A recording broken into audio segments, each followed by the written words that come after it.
Kalukurang kapatad at kalupang bininyagan, babi ko yung maya paworans kay kayungan. Daratang na naman ing Pasko at pigsadyan tamo ito yung Pasko.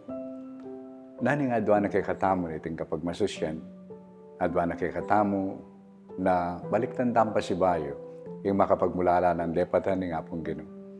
Metong yang Diyos, biryanang maging tao at manatili kay katamo.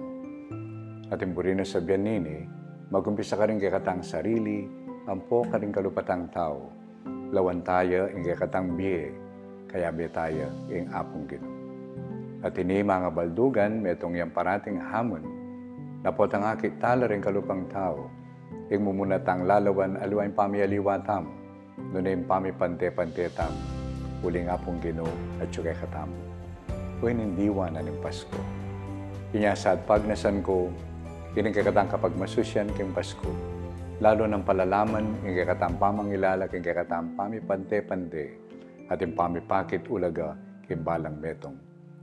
O ini yung makaibiyatula, king apong Ginoo. O ini dapat kay katang pagsayan, kaniting Pasko.